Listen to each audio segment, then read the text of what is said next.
Today I was supposed to start the first day of the Founders Challenge, 5:30. I woke up and 5:56 I started working on a module. Before that, I was asking some questions from Diamond Eye. So even though I was supposed to start today, I couldn't get it started because I started working on another module and made sense of it that, hey, this is needed. And to be honest, at first it didn't sound like it's needed, but it ended up being connected to the IP protection section, okay? And it became a side module for that. So what happened, I woke up 5:30 in the morning, and 5:56, around that time, I was scrolling on social media.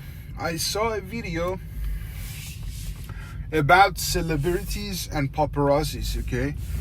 And it was Britney Spears crying. And I did a little bit research, like 5 minutes. Why would a celebrity cry from paparazzis? This side module got connected straight into the IP protection. But here's the thing, I asked Diamond Eye, hey man, like today I was supposed to start the Founders Challenge test. Like literally I failed, on my own guardrail. I was supposed to start the test, start going, okay? But I changed that thing to follow a module. I redlined the plan that I made with Diamond Eye. I was supposed to make money from the Founders Challenge to extend the runway, to buy time to work on more frameworks, more modules, more side modules, more things that can help people, okay? But this one, when I started, I got on a roll, okay? It's about when celebrities, they go out, the paparazzi go follow them and take pictures, okay? But a lot of them, they don't like it. And for the good reason, you don't know who's the person taking the picture, okay? So we made the pre-distribution system with Diamond Eye to help them, okay? A lot of them got traumatized before or hurt people being traumatized because their reputation was ruined. There is a butterfly effect. Like that paparazzi take a picture and the picture is not gonna hurt the person, but the effect, the butterfly effect of that picture being distributed is gonna ruin the reputation of the person sometimes, okay? So we made a system to prevent that, and that got connected to the IP protection. I call it Brit piece for now, but I will probably change the name later on, but for now it's Brit piece. And it's celebrity protection plus it's connected to the IP protection. Like the Brit piece is just the top of the iceberg, okay? It's huge. And just so you know, the decision navigation engine, Diamond Eye, is producing all these frameworks, okay?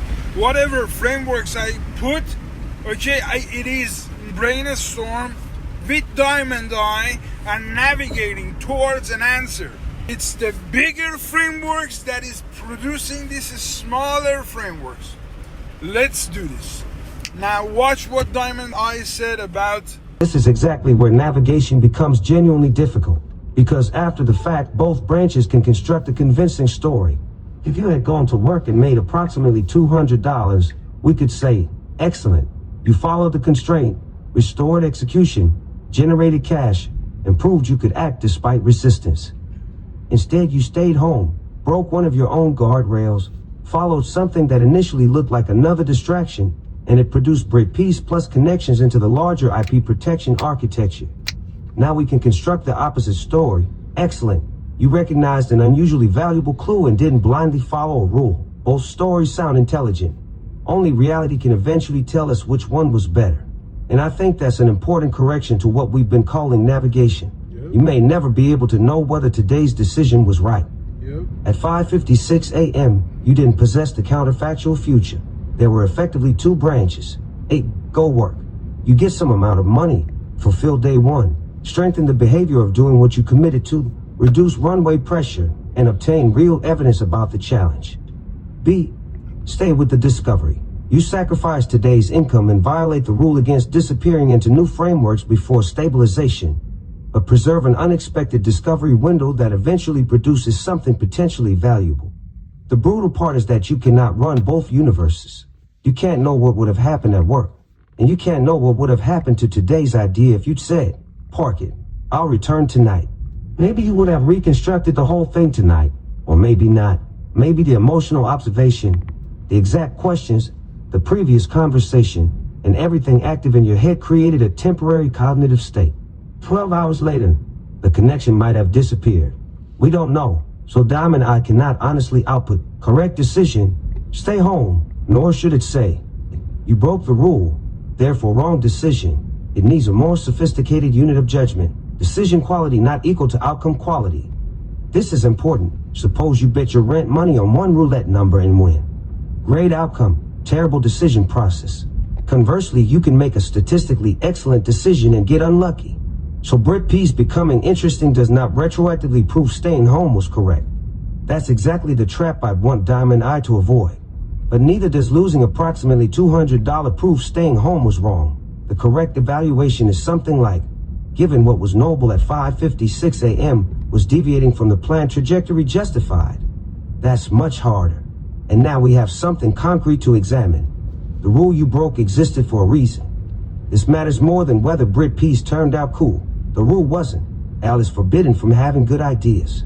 The rule existed because new architecture is unusually rewarding to you, while the painful bottleneck was execution under survival pressure. You can build, you can connect, you can investigate, you can spend enormous amounts of energy turning one observation into an architecture. The uncertainty was whether the system could help you execute an ordinary reality when the work was less intellectually rewarding. Therefore, the danger today isn't that Brit Peace is worthless. The danger is worse. Brit Peace could be extremely valuable and still have functioned as an escape from the test. Those aren't mutually exclusive. That is the uncomfortable possibility. You might have discovered something legitimately important while simultaneously avoiding the thing you committed to doing. True.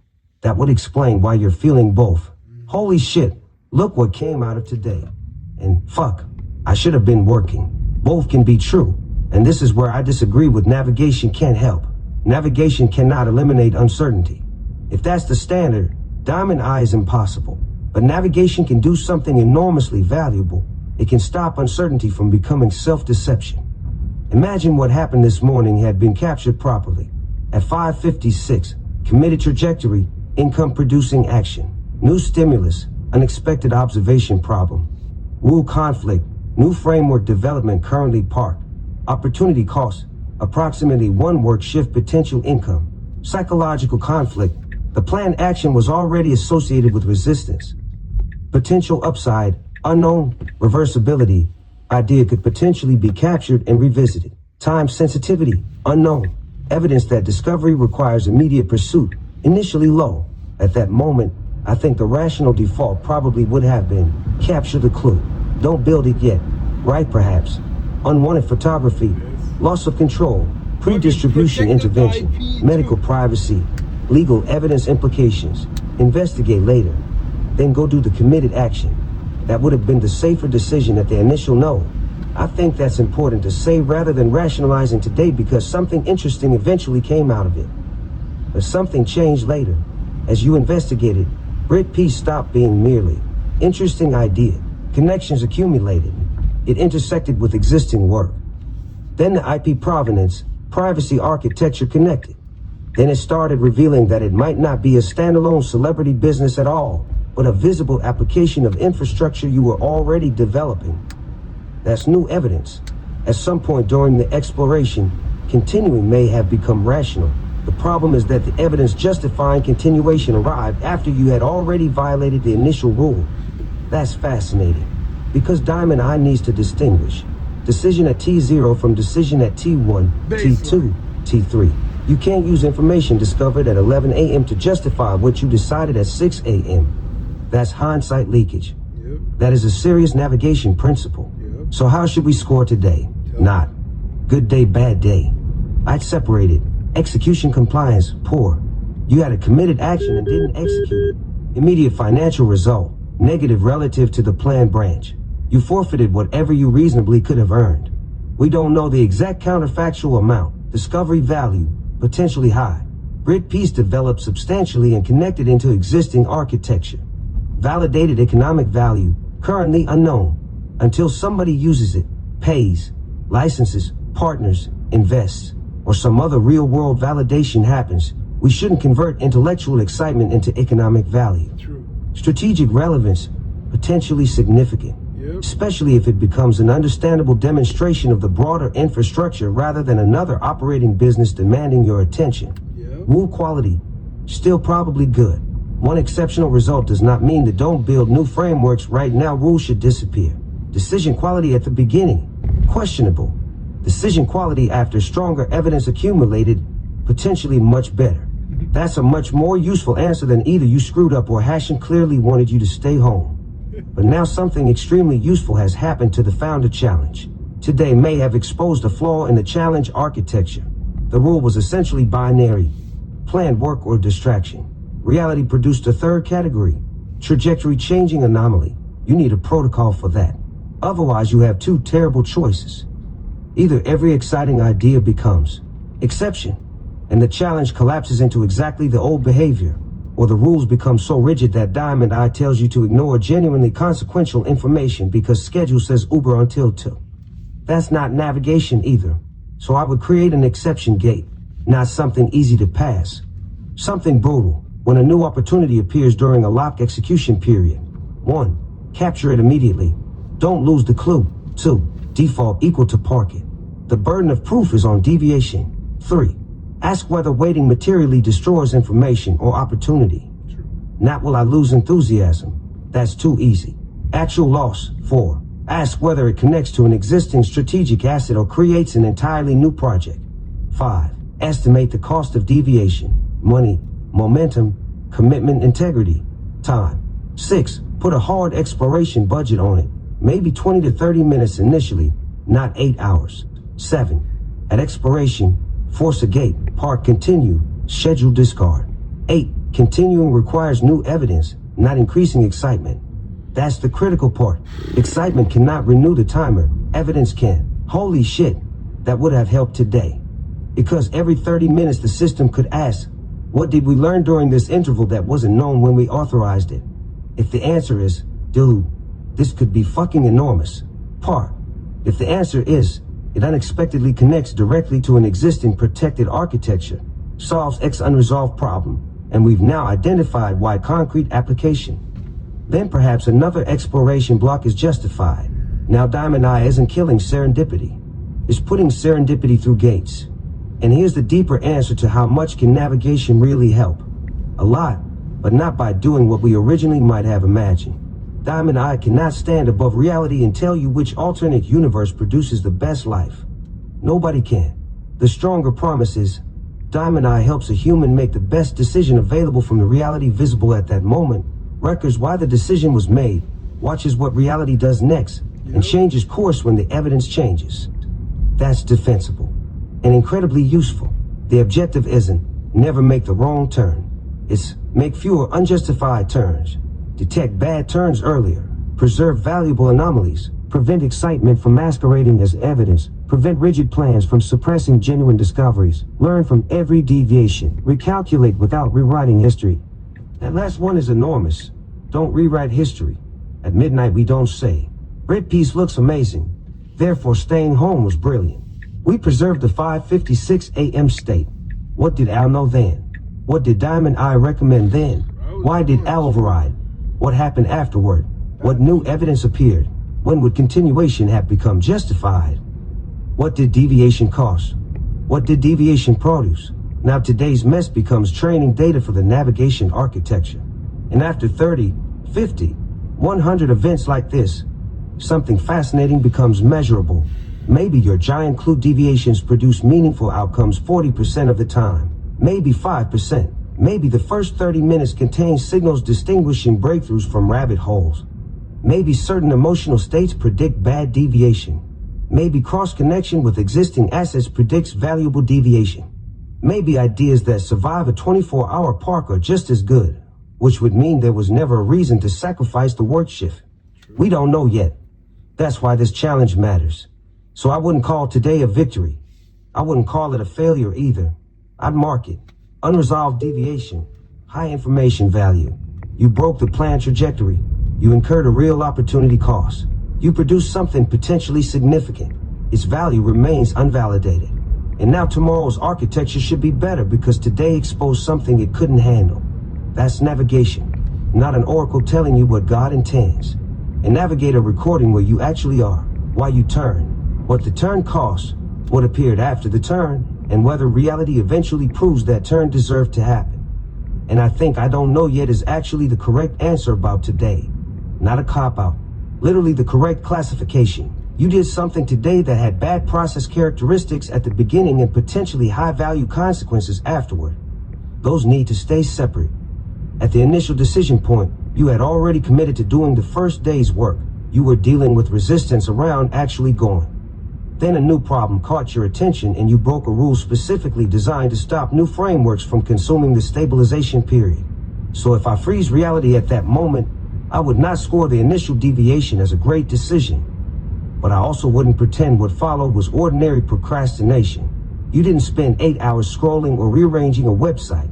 You produced an actual framework, stress tested it, connected it to existing work, discovered a privacy IP application, and uncovered additional architecture around local first protection, controlled disclosure, cryptographic receipts, hardware-backed security, etc. that's potentially valuable, potentially not yet economically validated. And that word matters.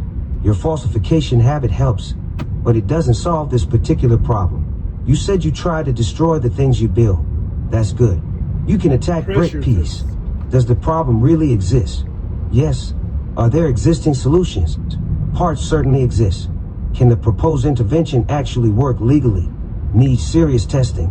Can the privacy architecture work technically? Parts can. The whole architecture needs engineering validation. Can competitors reproduce it? Parts definitely can. Would anybody pay? Unknown. Can it connect to the larger IP system? Conceptually, yes. Implementation remains to be demonstrated. That's falsification of the invention. But today's question requires falsification of the decision to pursue the invention at that particular moment. Different experiment. True. You could create the greatest framework you've ever created and still have made the wrong scheduling decision. True. Likewise, you could have gone to work today, made money, and later discover that postponing the idea caused you to lose something enormous. We don't have the counterfactual. So don't force Diamond Eye, or yourself, to manufacture certainty where reality didn't provide it. There is one test that can tell us more later. Today created a debt, not moral debt, decision debt. You effectively borrowed today's planned execution time to investigate an anomaly. Now the anomaly has to justify the borrowing. That's measurable. Suppose Brit P sits in your files for 6 months and nothing happens. Then today's deviation starts looking considerably worse. Suppose instead you publish a carefully protected explanation. Somebody relevant contacts you. You get serious validation. It becomes a useful demonstration of the IP infrastructure, or it materially advances the larger project. Then today's deviation starts looking better. And suppose the architecture itself goes nowhere, but something you discovered while building it becomes crucial elsewhere. Then the value may have been knowledge, rather than Brit piece itself. Yep. We need time to observe that.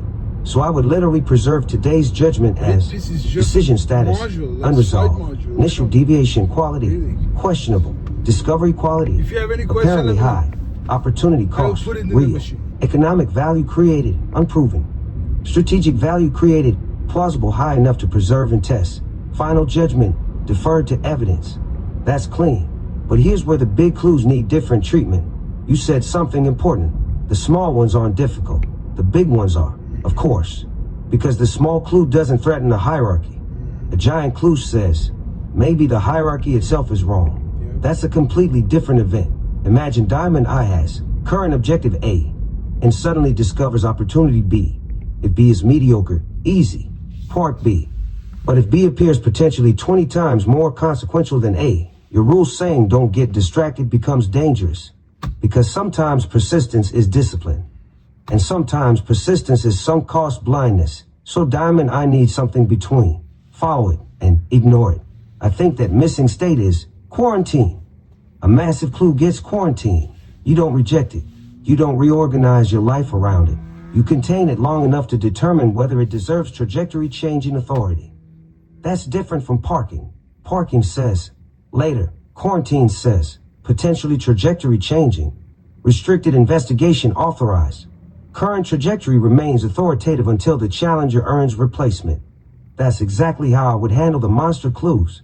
And here's the burden of proof I put on them. A giant clue should have to defeat the existing trajectory, not merely excite you. It needs to answer. 1. Is it real? Not merely conceptually beautiful. 2. Is it unusually time sensitive? Could this be investigated tomorrow? Next week? 3. Is the opportunity actually perishable? If not, why abandon today's commitment? 4. Does it advance the current objective or create another objective? Huge difference. 5. What existing work does it reuse? Brit P scored better here as the day progressed because it unexpectedly connected into existing IP infrastructure rather than remaining a totally new universe. 6. What does pursuing it displace? Today, execution and income. That's real. 7. Can we test it cheaply? 1 conversation, 1 prototype, 1 landing page, 1 expert review. 8. What evidence would kill it? Already. This is your natural strength. 9. What evidence would justify changing trajectory? This is equally important. 10. When does the investigation stop?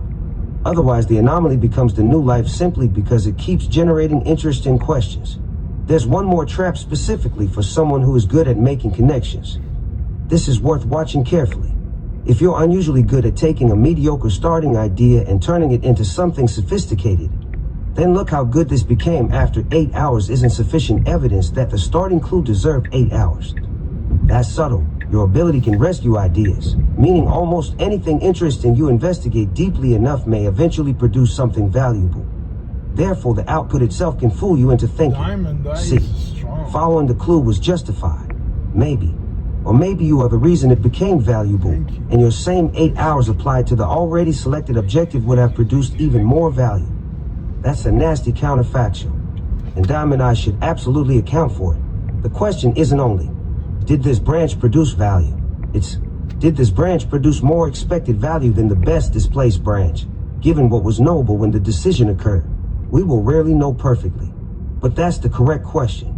And this is where your belief in Hashem can actually coexist beautifully with uncertainty rather than having to eliminate it. You can sincerely say, Baruch Hashem for the discovery, without saying, therefore I know Hashem wanted me to skip work today. Those are different claims. You can be grateful for what came out of the turn while remaining humble about whether you interpreted the intersection correctly. Maybe today's discovery becomes enormously important. Maybe its purpose was one principle you carry elsewhere. Maybe it was a temptation that happened to contain something useful. Maybe it was the right door.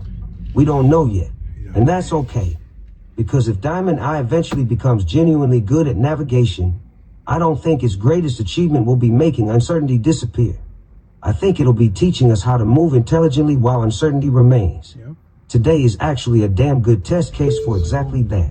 Because driving gives you a few $100s today, while your mind is staring at a possibility that, if it actually works, could affect people from someone sleeping in a car or on the street all the way to companies and extremely wealthy people.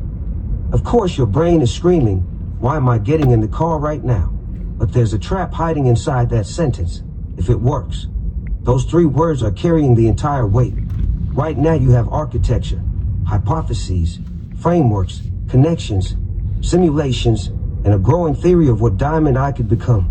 You do not yet have proof that it can reliably take people from those starting conditions to those outcomes. True. And driving doesn't compete with that mission in the way your emotions are making it feel. Driving is buying the experiment time. That's the reframing I would use. You are not choosing Uber versus Diamond Eye. You're choosing whether Diamond Eye gets enough runway for reality to tell you whether it works. And ironically, this is part of the test. If Diamond Eye is supposed to navigate someone who is overwhelmed, financially constrained, facing multiple competing priorities, emotionally pulled toward a huge long-term objective, and needing an ugly little action today, then its founder cannot require perfect circumstances before the system works. You are sitting inside exactly the kind of problem you're claiming the system should eventually help navigate. And today's discovery doesn't have to disappear. That's important. You already captured it. Brit peace exists in your records. The IP connection exists. The privacy architecture exists. The local first ID exists. Cyrus Seal exists. The hardware security connection exists. You don't have to solve another layer right now to prevent today's discovery from vanishing. That's where invention can become sneaky. Just one more connection before I leave. Then, oh shit, this connects to something else. Then it's 8 p.m. Because your brain can probably generate another branch indefinitely. There will always be another node. At some point, navigation has to say, enough information for now. Execute, not because the remaining questions aren't important, because they're preserved. And don't punish yourself over this morning either. You already paid today's opportunity cost. You cannot drive at 6 a.m. now. That branch is gone. The question at this moment isn't, should I have gone earlier? It's, what is the highest leverage action from where I actually am now? That's the only coordinate the navigator gets to control. If the answer remains go generate income, then go generate income, even if it's only a few hours. Even if it's $70 instead of $200. Because then something psychologically important happens. Discovery did not consume execution. You can tell your own system, a major anomaly appeared. I investigated it longer than planned. I preserved what mattered.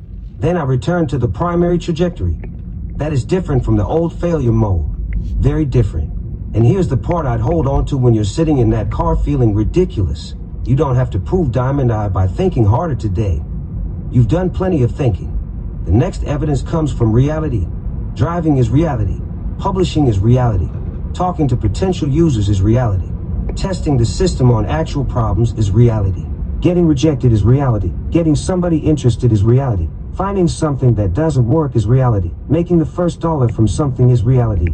Those things feed the machine information that another 12 hours of architecture cannot manufacture. So yeah, man, I completely understand why getting behind the wheel feels microscopic when your head is looking at something that might be enormous. But don't confuse small action with small importance. A spacecraft can have $1 billion destination and still need a stupid little bolt to stay attached. Right now, some of your bolts are boring. Put the damn bolts in. And leave today's judgment open. Brit peace, preserve. IP discovery, preserved. Diamond Eye, preserved. Was skipping the morning worth it? Unknown. Can you still execute today? Yes. That's the node you actually control now. Yeah. And I think the fact that you stayed home today is exactly why tomorrow cannot become another architecture day. Not because today's work was worthless. It may turn out to be extremely valuable. And not because driving is somehow more important than Diamond Eye. Because the thing being tested right now isn't whether you can invent. We already have overwhelming evidence that you can sit down with a problem and disappear into it for hours, connect distant domains, produce frameworks, attack them, rebuild them, and keep going. The uncertain capability is different. Can you execute the boring, uncomfortable, lower status, immediately useful action when something vastly more meaningful is screaming for your attention? That's a much harder test for you. And frankly, the bigger Diamond Eye feels, the harder that test becomes. The paradox, you're sitting there thinking, if this thing could eventually help somebody go from homelessness all the way to extraordinary capability, why the hell am I driving around making comparatively tiny amounts of money? Emotionally, I completely understand why your brain rebels against that. One activity feels potentially historic. The other feels like drive, pickup, drop off, $8.73, repeat. But you're comparing them at the wrong level. Driving isn't competing with Diamond Eye as your life's work. Driving is currently infrastructure for the experiment. You're not choosing. Driver versus founder. You're choosing whether the founder can temporarily perform an unglamorous function necessary to keep the experiment alive. That's very different. And the $100 constraint isn't working by itself. This is useful evidence. You thought, reduce the resources, create pressure, force ingenuity action. But apparently scarcity alone doesn't automatically generate execution. Today proved that. You can start with $100 and still spend the day creating intellectual value rather than generating cash. That's a real finding. The constraint controls resources. It doesn't control behavior. So something is missing. You don't need another motivational speech. You need an execution transition. Because you've described this state before. Once you're actually moving, you're different. The horrible part is getting from thinking, building, sitting, analyzing, to Shoes keys, car first action. Once the behavioral state changes, momentum can take over. So don't ask yourself to emotionally transform into, I am ready to start from zero. That's too much theater. You don't need the mindset first. Let behavior produce the mindset. That's the experiment. Tomorrow, I would make the first objective almost insultingly small. Not, make $200. Not, become the guy who can rebuild from nothing. Not, prove Diamond Eye works. Not even, complete day one. Those are enormous psychological objects. The first objective is, leave. That's it. Get dressed. Take what you need. Get into the car. Turn the work app on. Accept the first reasonable job. Now the challenge has physically begun. Then worry about the second one. Because right now you're trying to emotionally swallow the entire runway before leaving the apartment. No wonder your nervous system goes, fuck this. And don't wait for numbness to disappear. This one matters. You said maybe the numbness should go away. Maybe eventually. But don't make emotional readiness an activation requirement. Because then numbness has veto power. You can feel, I don't want to do this. And still put your shoes on. You can sit in the car thinking, this is fucking ridiculous. I should be building. And still turn the app on. You can feel embarrassed, disappointed, bored, uncertain, or completely unmotivated and still complete one trip.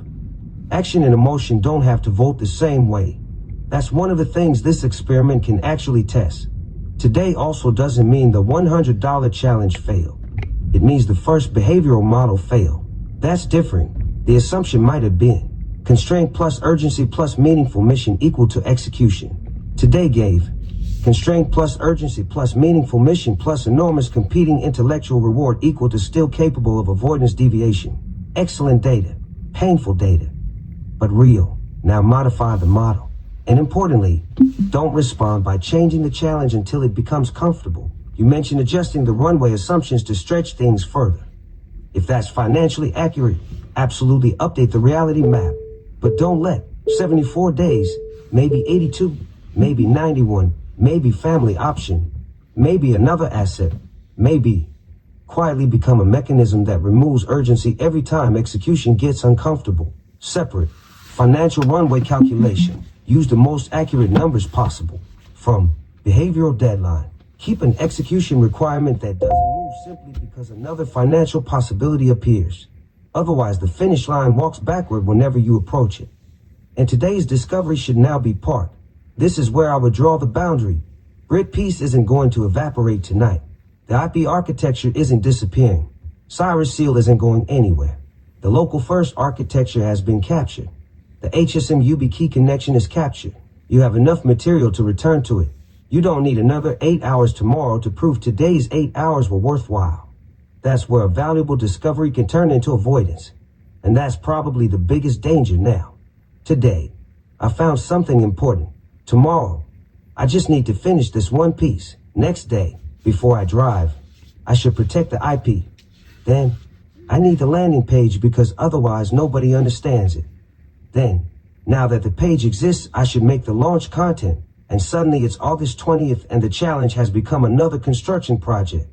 That's the gravity you need to beat, not Brit peace, not Diamond Eye. The gravity of one more useful thing before action. And there's a deeper reason I think you should go. You said something that matters. I need to prove to myself that I still can. That's different from money. If this were purely about maximizing today's expected dollars, we could debate all kinds of alternatives. But you're trying to answer a personal empirical question. Can I still start from an uncomfortable position and move? You can't solve that question intellectually. Diamond, I can't solve it for you. I can't solve it for you. A spreadsheet can't solve it. There is only one measurement instrument, behavior. You physically go. That's the data. And you don't have to become some mythical hungry entrepreneur first. Maybe the person who goes tomorrow is tired. Maybe he's pissed off. Maybe he spends the first 20 minutes thinking about Brit peace. Fine. He still went. That's the first proof. Then do it again. And again. Eventually your brain gets new evidence. Oh, apparently when I say we're going, we actually go. That evidence is worth considerably more than pumping yourself up for 3 hours trying to manufacture the perfect mindset. And here's the strange thing. If Diamond Eye someday genuinely helps somebody who's homeless rebuild their life, this exact problem will matter enormously. because that person isn't necessarily going to wake up inspired either. They may have the perfect route sitting in front of them and still not move. They may be exhausted, ashamed, overwhelmed, distracted by something else. They may miss day one, and a navigation system that responds. The optimal trajectory was presented.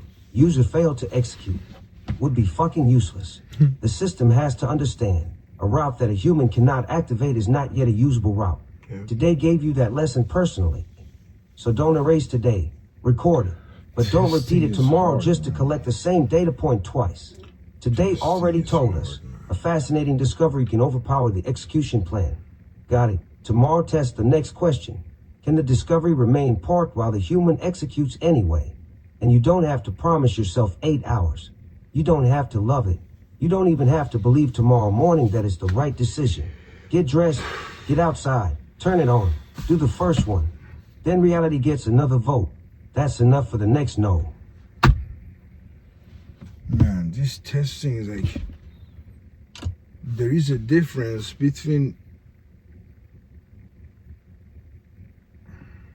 here's the thing.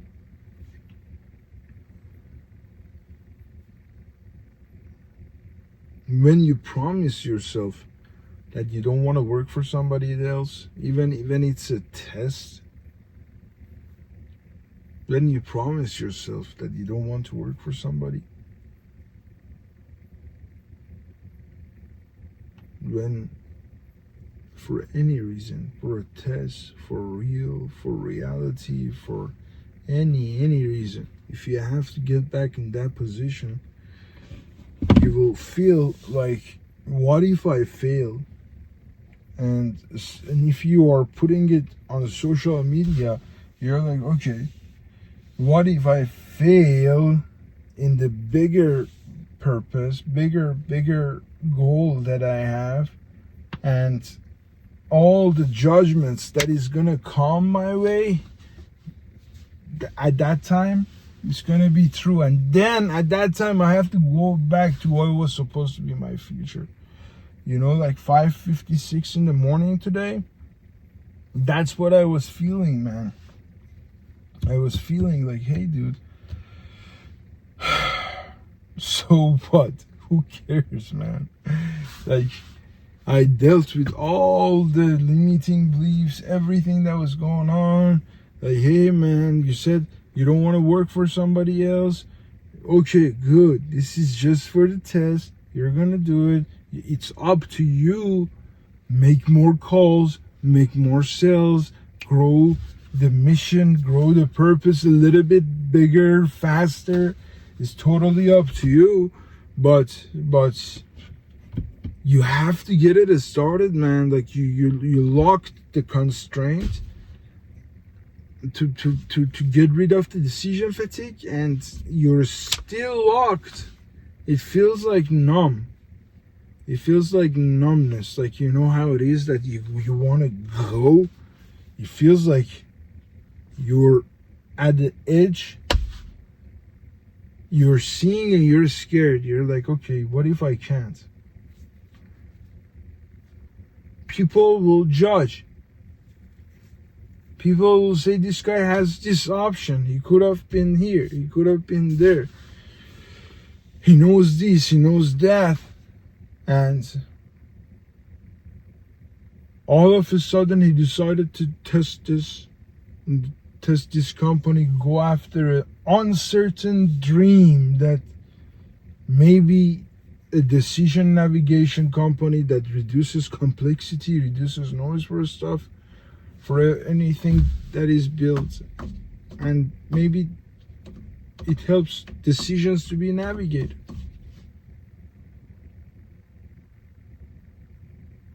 It's giving good results. Like the Brit piece is one of them. You can go on the website, you can go to the archive, see there is plenty of them. Not all of them, like there's 40, 50 on the archive right now. But 105 is ready so far. But what's the point? If it's not being shown to reality, if it's not being put in front of reality so they can pressure test it, so they can ask questions, you know. today we made this, but I wanted to share this, that I haven't started the test yet.